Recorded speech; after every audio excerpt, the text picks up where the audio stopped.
And welcome to Weather and Ag in Focus on this finally Friday. We're looking at a beautiful, beautiful upcoming holiday weekend. More on that in just a bit. I'm Chief Meteorologist Dean Wysocki, along with our Ag Director, Bridgette Readel. And, Bridgette, we were commenting in the newsroom that, I've been up here 5 years. I do not remember a stretch of just absolutely picture-perfect weather for a full week with low humidity, hardly any wind, and nothing but sunshine. It's just been an absolutely beautiful week.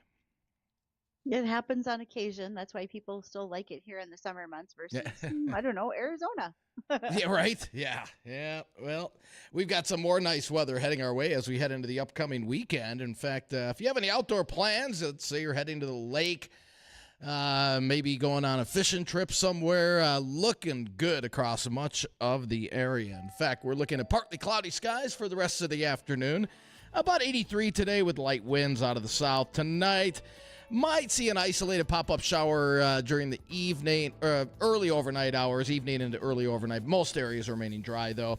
Could see a little patchy fog towards morning, like some areas saw early this morning, but lows near 60.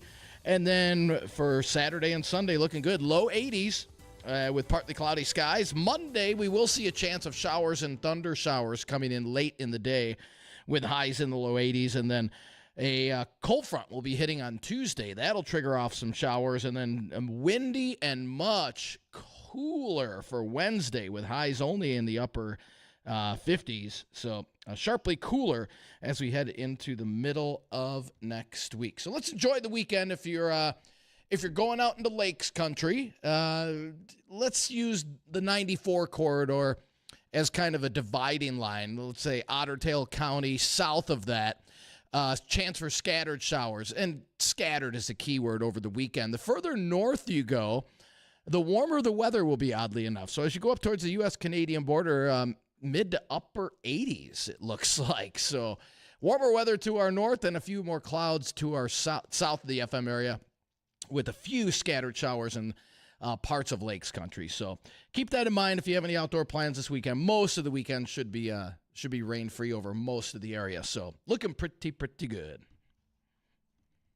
Well, I think that most folks will be happy to have this time right now. I see a lot of wheat fields getting finished up as far as combine is concerned, and it won't be very long. We're going to be looking at dry edible beans. I think you'll see a noticeable change over in soybeans over the next few days, really, as we get it through the Labor Day weekend. There's already corn being combined in some of the southern Midwestern states. So if I think about the bottom half of Indiana into Tennessee, some of those areas, they are getting ready to do combining, which I find fascinating, but had a chance to visit with a agronomist out of Illinois last night, and he made mention of the fact that they can take their corn at a 25% moisture, which is considerably higher than what we would combine corn at.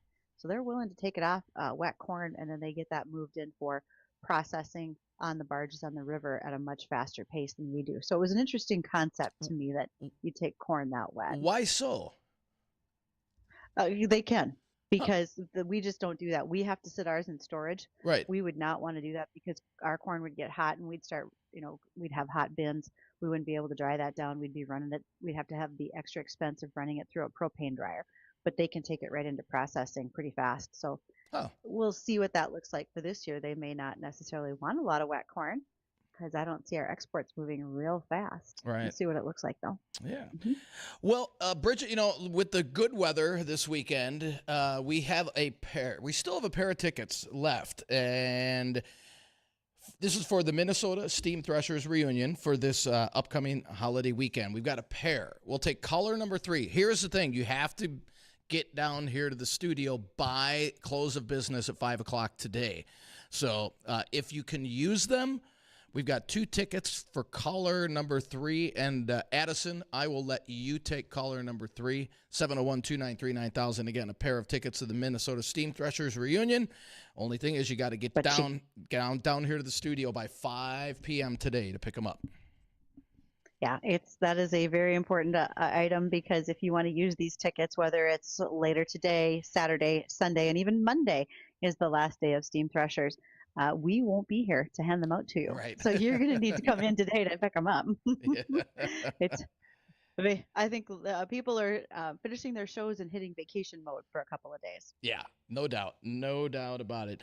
Any fun plans? You doing anything special over the holiday weekend there, Bridget? Or I have a garden coming in, so but ah, canning is in my future. It's not about vacationing when you have a large size garden. right. So I can hear the tomatoes cooking out in the kitchen right now. They're going to be spaghetti sauce by supper time Oh, tonight. that sounds homemade spaghetti sauce. Oh, that sounds so good. Absolutely. So it's not nearly as good as what our guest does.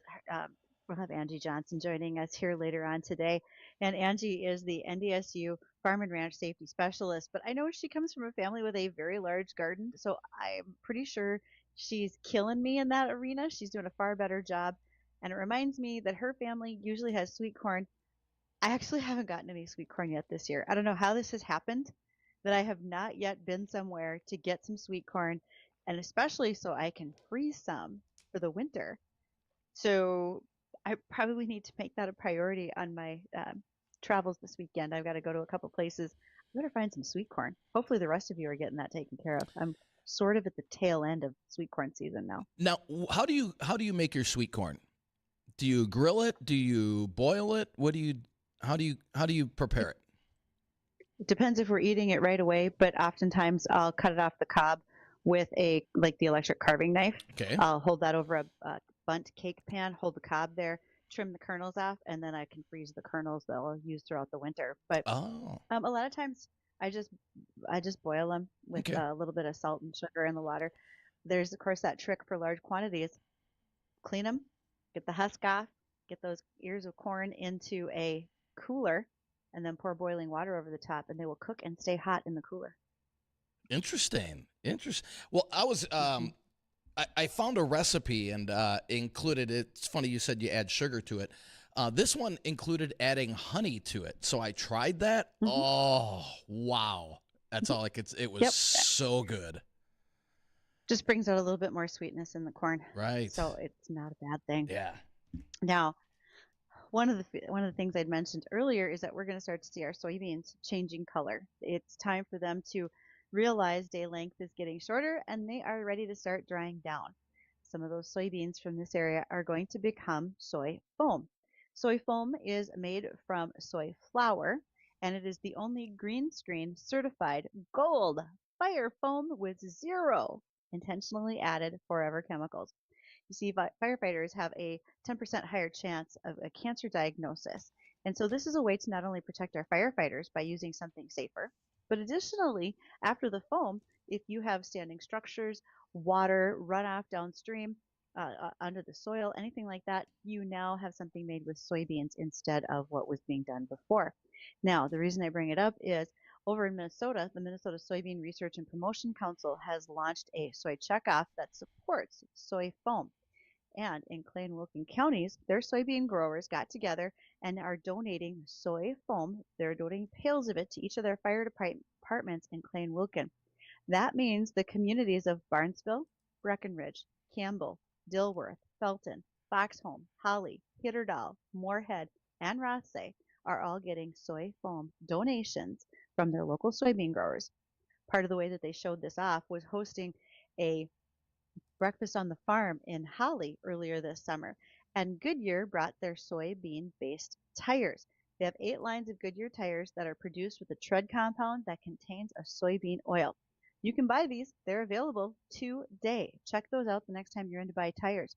And with their pledge of bringing all the soybean oil tires to market by 2040, they're planning on replacing the petroleum driven oils that are being used in Goodyear tires. So thanks to Goodyear for supporting our soybean farmers, but then also to our soybean farmers for making sure things are safer for our firemen. Often our firemen, and our soybean farmers are one and the same. They are volunteering, they're on rural departments, and this is a great way to use their own product. Soybeans have become so much more versatile in the last few years, and we continue to see the soybean industry work for great ideas. Most recently, it's Skechers shoes, Crocs, the sandals also use soy oil. There is a soy lint that gets used over your shingles to extend the life of your shingles on your roof. Also, there is a turf additive or a turf that's made from soybeans as well. A lot of things that we can do, and we're going to continue to see that happen and those innovations grow just over the next few years. Well, as I mentioned, Angie Johnson's going to join us. Can't wait to visit with her because we're out haying, combining. We got grain bin situations going on. So let's touch base with Angie on all those items after the American Livestock Network's update.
Let's make your technology work smoother. In fact, Let's make sure hackers aren't causing you a vulnerable pain point and swiping some of your information. Nobody wants to see that. Least of all, Chris Sherman over at techsupportfarm.com. Give Chris a call, a holler, whichever one you want to do. But check out the Fence Check assessment on his website. What do you need? Do you have enough protection already to make sure nobody's getting into your email and your banking information? Or maybe you don't. Time to find out. And again, techsupportfarm.com. Joining us today is Angie Johnson. First of all, Angie, congratulations. Your job went from intern to you really are the all grown up version of the Farm and Ranch Safety Specialist at NDSU. Oh, thank you so much. Yeah, it's finally here, right? I made it to that point, and it's been an honor to continue to serve the amazing farmers and ranchers and their families in North Dakota. Well, there's a reason this position was made permanent with you in it because people appreciate the work that you have been doing, and it's been tremendous. So thank you. Really, thank you for what you do.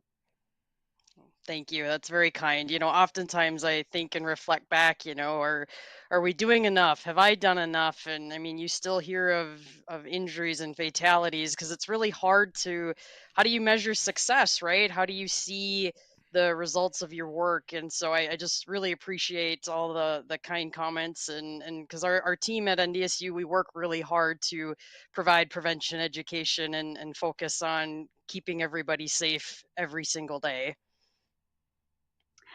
So, one of the things I want to do is encourage folks to give a call while we're on the phone today.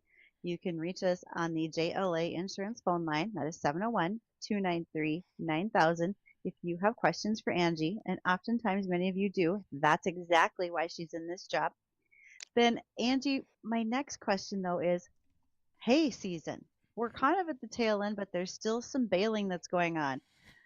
How have we done this year? Have we been accident prone or are we better than normal? What have you heard? Um, yeah, in terms of the injury side of things, I think we've actually been pretty good, and it is hard, Bridget, to know because unless a case makes the news, we may not even be aware that an injury took place.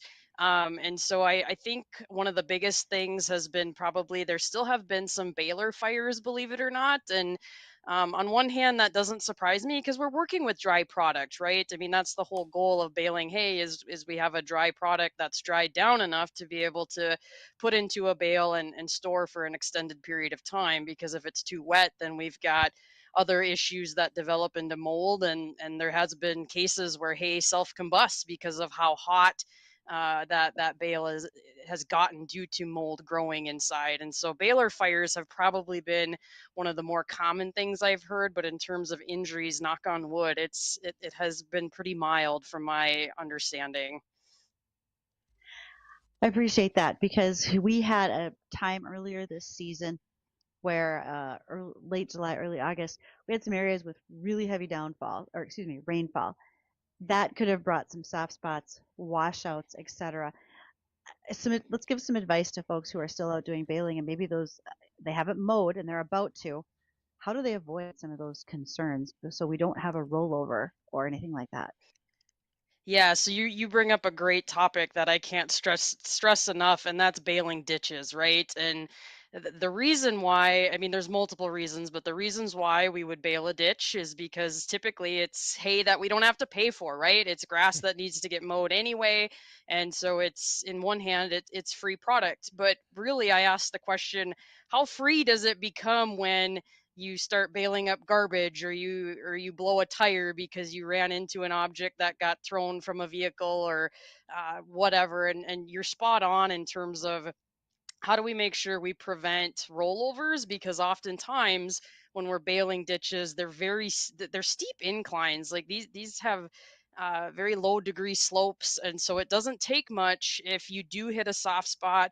Oftentimes producers get in trouble when they hit a culvert, and that can cause you to jump and overturn and tip that tractor over. And so it's just really critical if you're baling ditch hay. I know it's extra time, but know what you're getting into, right? Taking some time, especially if you're on a highway situation, animals don't want to eat garbage either. And so, taking the time to make sure there's garbage is picked up, and you don't want to bail over a rubber tire either. Like, you can do some serious equipment damage just bailing up all the junk that could be in a ditch. So just take the time to know what you're going to be bailing, because you think about it, you're going to cut it, you're going to rake it, and you're going to bail it, and then you got to go pick it up again. So that's four times that you're driving to that ditch. And so just being aware of the conditions, like Bridgette said, how wet is it? You don't want to get stuck in that situation, because that can be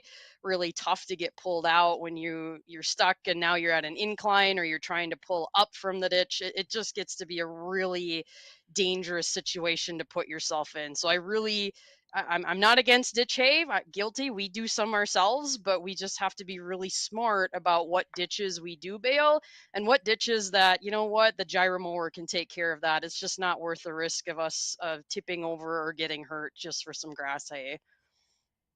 So when you said that about debris, let's turn this around just a little bit. To those of us who just drive the highways, but we're not worried about hanging them, let's keep stuff out of the ditches, shall we? Because Yeah, if you're tossing out metal or glass cans, those are going to wind up causing injury down the road, right? absolutely. When you're feeding cattle these products, they're not as great about being selective eaters. And what I mean by that is, a lot of this hay will actually go in a grinder before it'll be given to the cows or calves in a feedlot situation, which means now we're chopping up that glass and metal and aluminum even into smaller pieces, so that animal can't selectively pick it out. When they take a bite full of all that garbage. And so we can actually get a disease called hardware in our cattle, where that hardware metal piece collects in their digestive system, and it can actually cause a pretty it can puncture different parts of their digestive tract, and it can even get to a point where it can cause heart damage, because that metal sharp piece can poke and protrude through, and eventually that animal will die because of it. And so, yeah, absolutely, please don't litter. Think about the animals that do get to eat that grass hay from the ditch. That's That great. makes a big difference. That's great advice too, because I know I won't name names, but I've traveled with people down the interstate, and they'll roll down the window. First, don't litter, like you said, Angie, but especially don't throw it in ditches like that. That's a great piece of advice that I'm sure a lot of people don't even realize. We'll just toss it out here into the ditch. It'll be okay. No, because it And winds up accidents happen in the too. stomachs of animals. Yeah. Yeah. Right. And, like I was saying, tires blow up, right? And so those pieces sometimes often get thrown in the ditch, and you may not even be aware. So, I mean, it's some of those pieces too, when there's different car situations, and tires are a big one. Like, that's where I really advocate, make sure you're walking those to get rid of any of that tire debris, because like I said, not only are we looking at injuries to the animals who eat the hay, but you can really mess up your baler trying to, or your mower conditioner, whatever you're using to cut and rake. You can cause some pretty significant damage to that machinery that's going to cost way more than what that bale of ditch hay is worth. Oh, that's so true. Okay. When we come back, we want to continue to visit with Angie because it is combining season. We want to talk about avoiding combine fires, safety when we're moving equipment on the highway, and let's not be getting in those grain bins, you guys. That's a bad idea. And we'll talk about the reasons why when we return.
Our wheat is off the field. Here We Grow 2025 has completed its harvest, and on Tuesday of next week, we're going to announce who won our contest for guessing the right amount of bushels that we took off the field.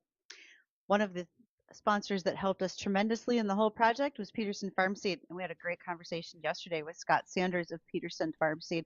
We talked about where our seed goes after it came off the field, what they've got in the lineup for 2026, and more. And if you missed that, you can check it out on our YouTube or Facebook pages, Weather and Ag in Focus, because there you can see past episodes, as well as on Acres TV, which is a free subscription service where it has us and many other agricultural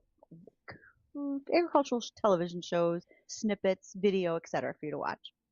And lastly, hire drone service over at Leonard, North Dakota. Matthew and Eleanor are waiting for your call. They can still help you making sure you're planning ahead for some fall applications, as well as looking into 2026 using their agri-drone service in order to do your best coverage possible. Our guest is Angie Johnson. She is the NDSU Farm and Ranch Safety Specialist.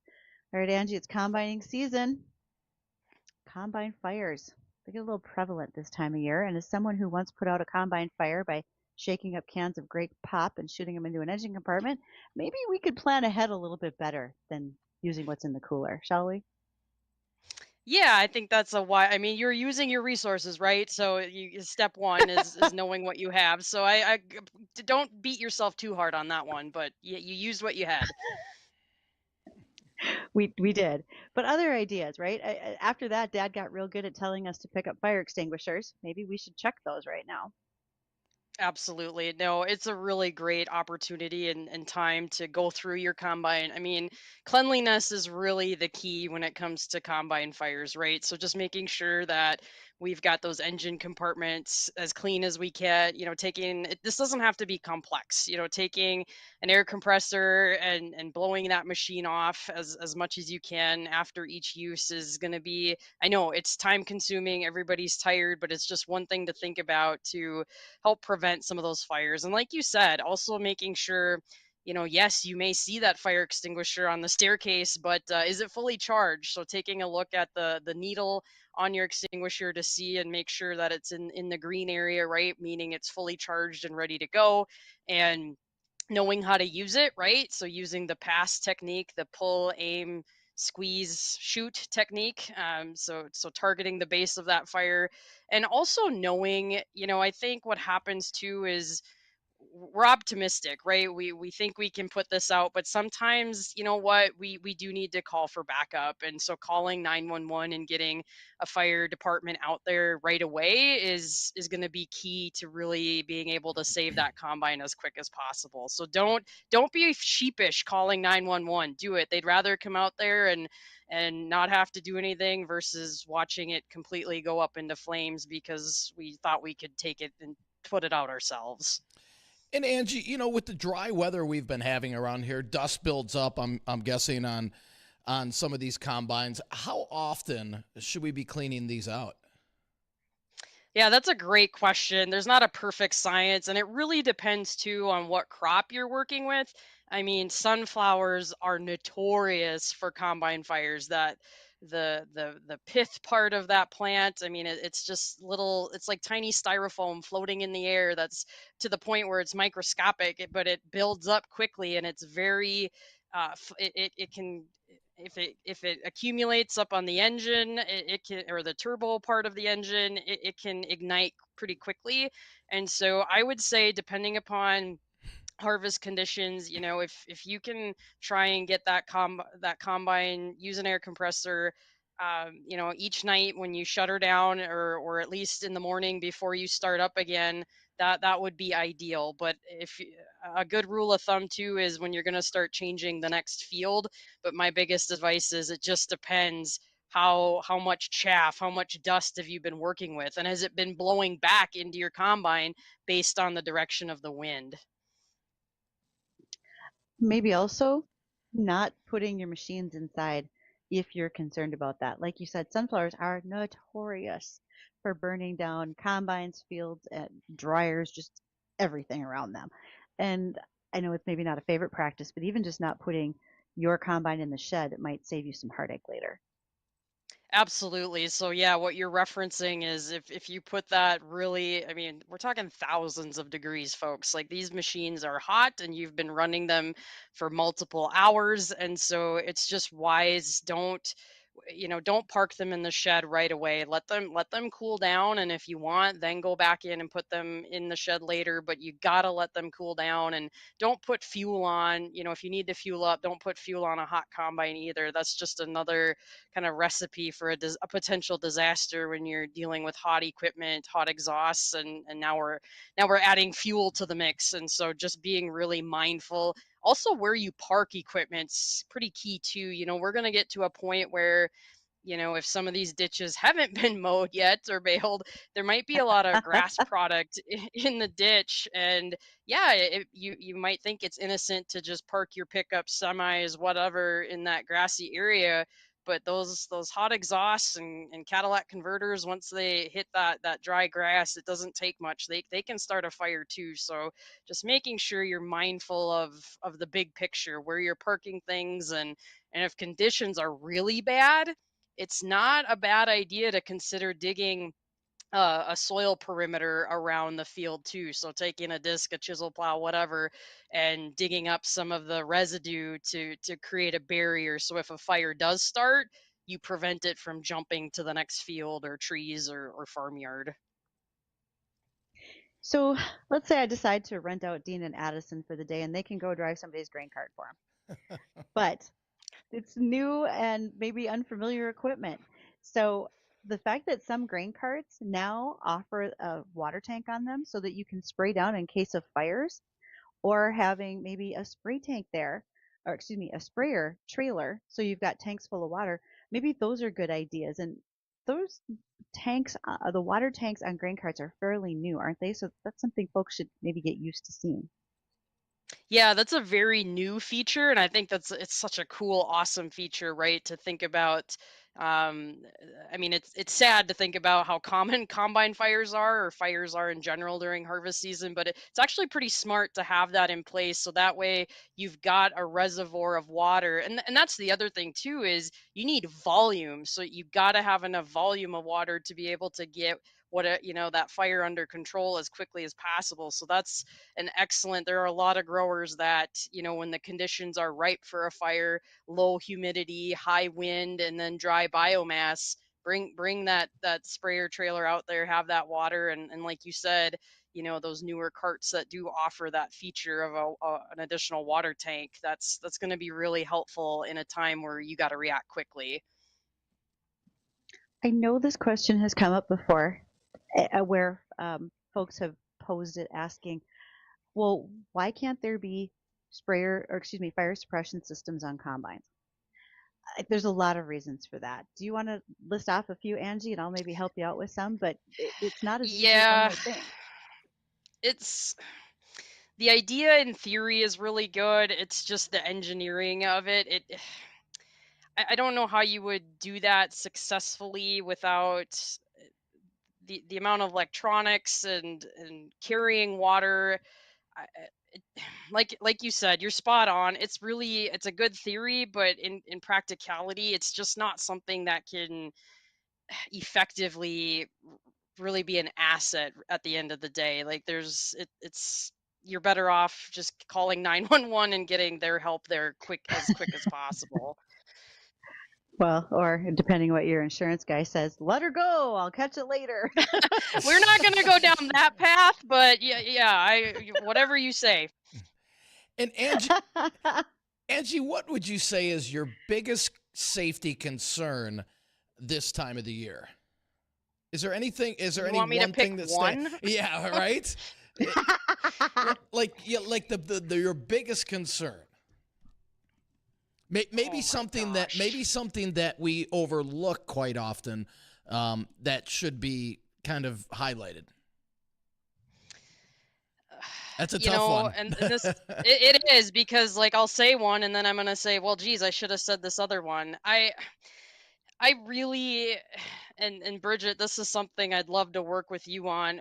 I really struggle with, how do we do a better job talking about roadway safety and farm equipment?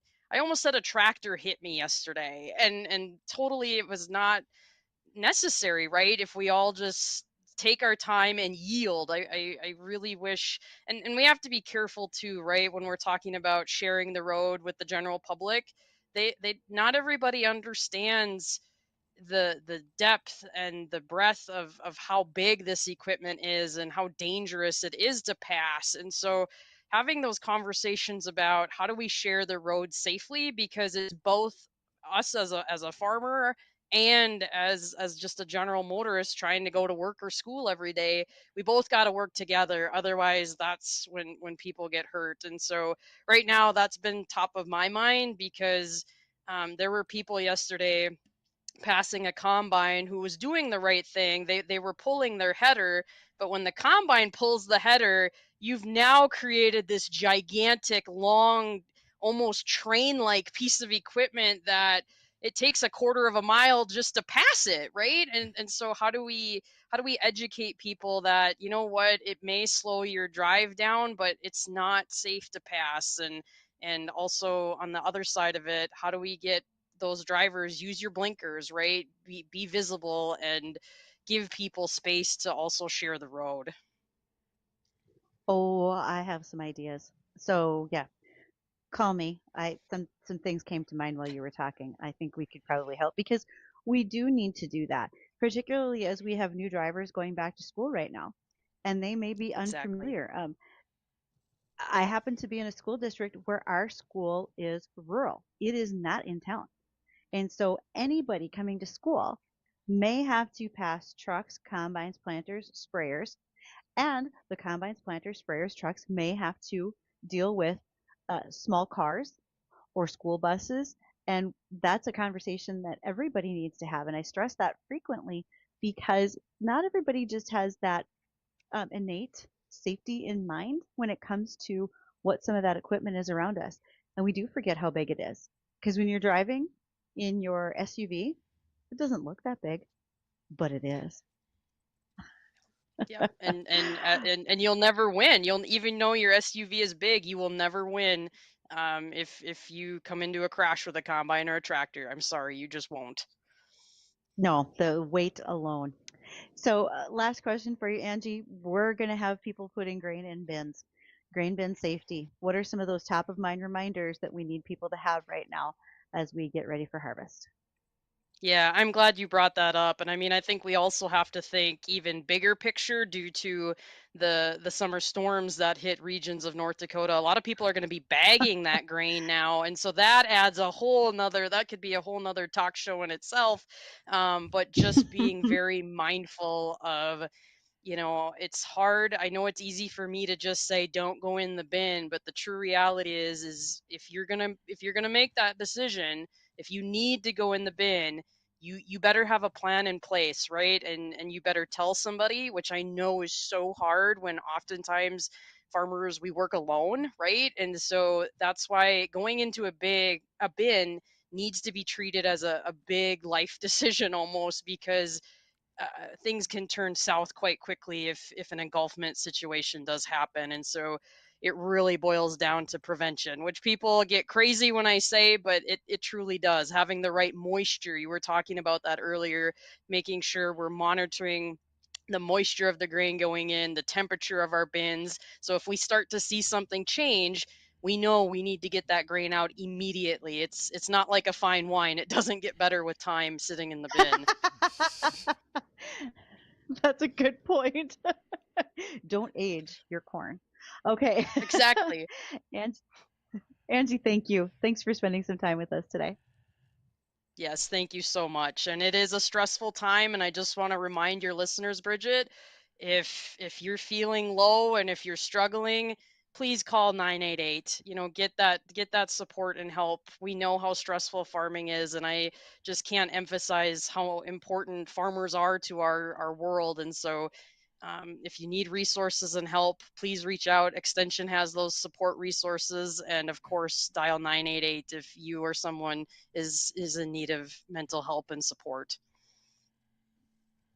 Good advice, Angie. Good advice. Well, We are coming up on break here. When we come back, we're going to give a quick look at the weather. We do have some showers and thunderstorms now popping up on radar. We'll go over that and look into the weekend forecast. All of that coming up.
And welcome back to Weather and Ag in Focus, 1:53 in the afternoon. And we got a few thunderstorms popping up on radar south of the FM area. There's a few hit and miss storms from, just north of Hankinson up to just south of Lisbon.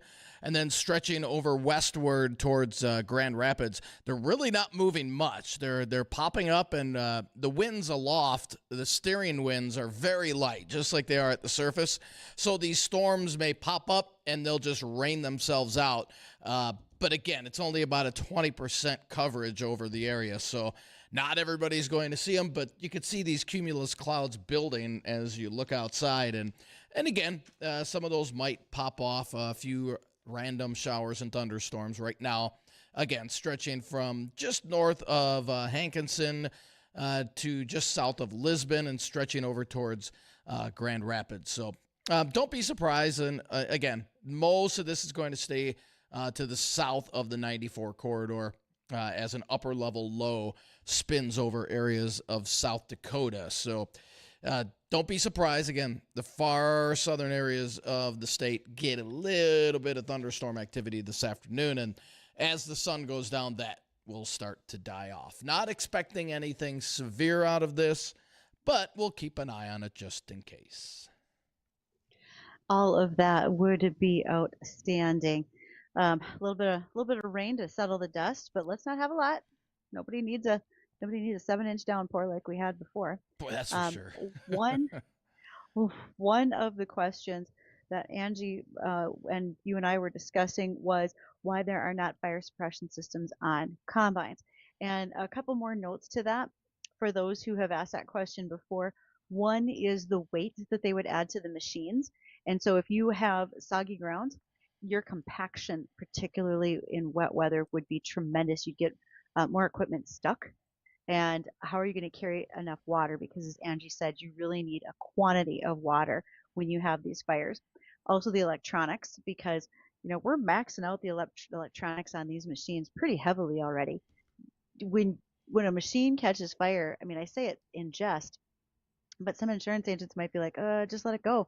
Because if you have a partial fire on a piece of equipment and then you have to try to trace that through your electronics to stop all the gremlins, it becomes more of a nightmare than it was if you just let the whole thing burn down, unfortunately. And so electronics are a problem. Also, oftentimes fires start at the header. So out in front, if you're hitting a rock, metal on rock, you've got a spark in dry conditions, that'll start a fire. There's not a good way to put a suppression system over on the header system or on the header out in front. Now, if the fire always happened from the feeder house back through the straw choppers on the back end of the combine, you could do something within the machine, but out on the header is a lot tougher for prevention. And there are so many moving parts. When you think about the fact that we're in a field, and I'll use corn as an example, we're going from that cob of corn, we're getting rid of all the plant material, the stalk, the leaves, the roots, and we are just sending that cob into the feeder house through the body of the machine. Well, there's a little more than that, but your plan is to send that cob through the machine just to remove the kernels and spit the cobs and any extra material out the back of the machine. It's a lot of operations happening inside a big bulky machine all at once. And I think there's reasons why it would just be very difficult to try to put a suppression system in there. It's not like that machine stays standing, right? It's not like a building. And so it's on the road. Things wiggle apart. Your storage conditions, if there's water in the lines and you don't drain it accurately, and it freezes and expands and wrecks lines or connections, any metal parts, and now you don't find that until the next year when you need to use that machine again. So there's a lot of things that go into that. And cost of machinery right now, nobody's looking for and excited for the opportunity for it to go up in price. So we have a lot of used equipment out there that would never have that suppression system on it. It would only be on something new that was coming out. So there's just some of the reasons why it's not so easy to try to combat fires in combines. We're getting better at it. It's just not perfect. And like you said, with the dry weather, you got to be careful of that, especially now during harvest season, no doubt. Generally, it's drier during harvest, and you've got a lot of dry plant material on the field. Yep. Well, we're going to continue with the dry weather through the weekend. Again, there's a few thunderstorms to the south of the FM area right now, stretching from Hankinson, south of Lisbon through Grand Rapids. Those will continue over the next few hours if you're down to the south of the FM area. So for Bridgette, myself, want to thank everybody for joining us. Don't go anywhere. The Jay Thomas Show, it's coming up next.